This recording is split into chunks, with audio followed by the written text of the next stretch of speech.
YouTube पर ओम coaching bye SPD आपका बहुत बहुत स्वागत करते हैं।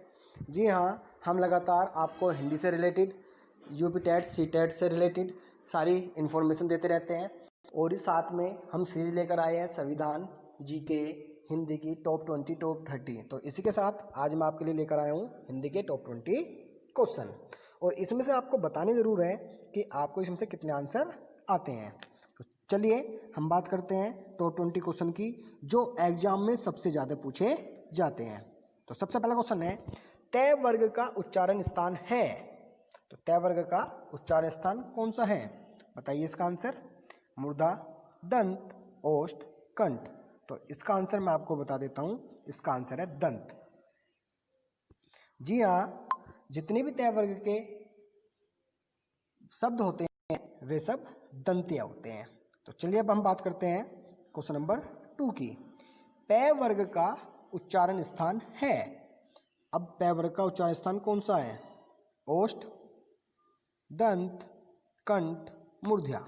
तो इसका आंसर मैं आपको बता देता हूँ, इसका आंसर है ओष्ठ। तो जितने भी पै वर्ग के होते हैं ये सब ओष्ठीय होते हैं। क्वेश्चन नंबर 3 की बात करते हैं हम। चय वर्ग का उच्चारण स्थान है। चय वर्ग का उच्चारण स्थान कौन सा होता है? तालु, ओष्ठ, कंठ। तो इसका आंसर आपको देना है। तो इसका आंसर मैं आपको बता देता हूँ, इसका आंसर है तालु। चय वर्ग के जितने भी उच्चारण स्थान होते हैं वे तालुव्य होते हैं। क्लियर? बात करते हैं क्वेश्चन नंबर 4। वर्णों के समूह को क्या कहते हैं? समूह शब्द, संयुक्त शब्द, वर्णमाला, इनमें से कोई नहीं। तो बताइए क्या कहते हैं? तो इसका आंसर मैं आपको बता देता हूँ, इसका आंसर है वर्णमाला। क्लियर? आपको भी लगातार क्वेश्चनों के आंसर कमेंट बॉक्स में देने हैं और ये जरूर बताना है कि आपको इसमें से कितने क्वेश्चन आते हैं और इससे कितनी आपको हेल्प हुई है। और ये वे क्वेश्चन है जो एग्जाम में सबसे ज़्यादा पूछे जाते हैं। तो बात करते हैं हम क्वेश्चन नंबर 5 की। क्षय, त्रय और ज्ञ ये तीनों कौन सा व्यंजन है? संयुक्त व्यंजन, उसमें व्यंजन, तय वर्गीय व्यंजन या इनमें से कोई नहीं। तो इसका आंसर है संयुक्त व्यंजन। जी हाँ, क्वेश्चन नंबर 6 की बात करते हैं। पुस्तक कौन सा शब्द है? तद्भव, तत्सम, देशज, विदेशज। यदि आपको तद्भव और तत्सम के बारे में नहीं पता है तो आप हमारे चैनल पर जाकर ये पूरी वीडियो पढ़ सकते हैं, क्योंकि इसी की वीडियो मैंने डाली हुई है, इसकी शॉर्ट ट्रिक की भी और लॉन्ग ट्रिक की भी। अगर पुरानी वीडियो नहीं मिलती है तो मैं नई वीडियो बहुत जल्दी डालने वाला हूँ। तो इसका आंसर मैं आपको बता देता हूँ, इसका आंसर है तत्सम। पुस्तक कौन सा शब्द होता है? तत्सम शब्द होता है। बात करते हैं क्वेश्चन नंबर 7 की। आग कौन सा शब्द है? तत्सम, तद्भव, देशज, विदेशज। तो इसका आंसर मैं आपको बता देता हूँ, इसका आंसर है तद्भव। बी इसका आंसर होगा, क्योंकि आग का तत्सम होता है अग्नि। क्लियर? बात करते हैं क्वेश्चन नंबर 8 की। पृथ्वी कौन सा शब्द है? तत्सम, तद्भव, देशज, इनमें से कोई नहीं। तो इसका आंसर दीजिए, पृथ्वी कौन सा शब्द है? तो मैं आपको बता देता हूँ, पृथ्वी होती है तत्सम शब्द। कौन सा शब्द होता है? तत्सम। बात करते हैं क्वेश्चन नंबर 9 की। रस भरा कौन सा तत्पुरुष समास है? रस भरे में कौन सा तत्पुरुष समास है? ये आंसर मैं आपके लिए दे रहा हूँ क्योंकि हर बार मैं टॉप 20 टॉप 30 में एक क्वेश्चन आपके लिए देता हूँ जिसका आंसर आपको कमेंट बॉक्स में देना है। क्लियर? तो क्वेश्चन नंबर 10 की बात करते हैं हम। नाग कौन सा शब्द है? यौगिक, रूढ़, योग रूढ़, इनमें से कोई नहीं। तो इसका आंसर मैं आपको बता देता हूँ, इसका आंसर है रूढ़। नाग कौन सा शब्द होता है? रूढ़ शब्द। यदि आपने रूढ़ यौगिक शब्द नहीं पढ़े हैं, तत्सम तद्भव नहीं पढ़े हैं, तो आप हमारे व्हाट्सएप ग्रुप से जुड़ सकते हैं, जो कि मैं डिस्क्रिप्शन में दूंगा, और आप हमारी वीडियो से भी जुड़ सकते हैं। Question number 11। फूल कौन सी संज्ञा है? समूहवाचक, जातिवाचक, व्यक्तिवाचक या भाववाचक? इसका आंसर दीजिए। तो चलिए इसका आंसर मैं बता देता हूँ, इसका आंसर है बी, जातिवाचक। बात करते हैं क्वेश्चन नंबर 12 की। ईमानदारी कौन सी संज्ञा है? ईमानदारी में कौन सी संज्ञा होती है? तो मैं आपको इसका आंसर बता देता हूँ, व्यक्तिवाचक, भाववाचक, समूहवाचक या इनमें से कोई नहीं। तो चलिए मैं बता देता हूँ, ईमानदारी बताती है भाव को। तो इसका आंसर है भाववाचक। बात करते हैं क्वेश्चन नंबर 13 की। लंबोदर कौन सा शब्द है? रूढ़, यौगिक, योग रूढ़ या ये सभी? तो इसका आंसर मैं बता देता हूँ, योग रूढ़।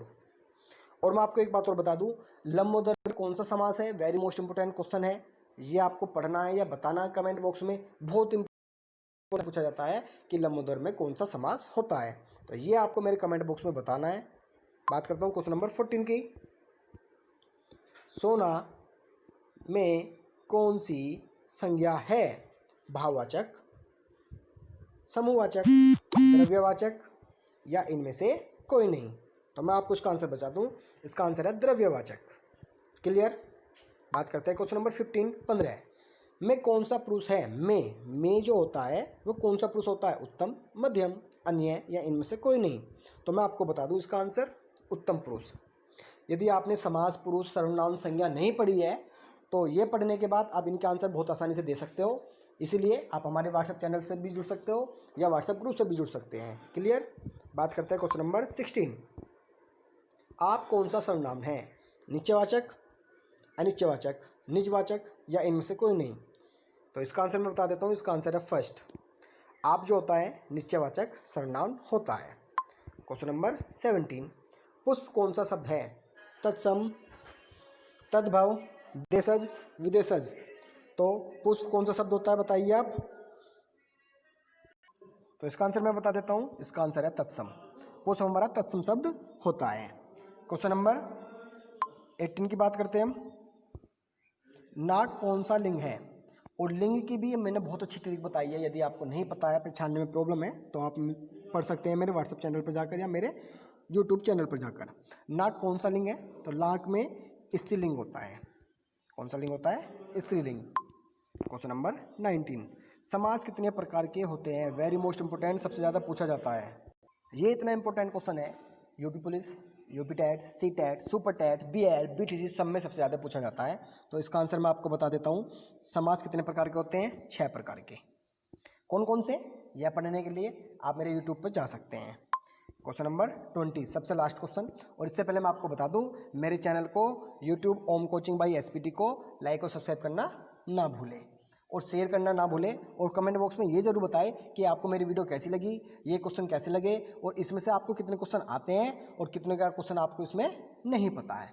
यदि आप सारे टॉपिक पढ़ना चाहते हैं तो आप मेरे व्हाट्सएप ग्रुप से जुड़ सकते हैं। तो नवयुवक में कौन सा समास होता है? इसका आंसर मैं आपको बताता हूँ, कर्मधारय समास होता है। इसका आंसर है first. Thank you, have a nice day. और लाइक और सब्सक्राइब करना बिल्कुल भी ना भूलें।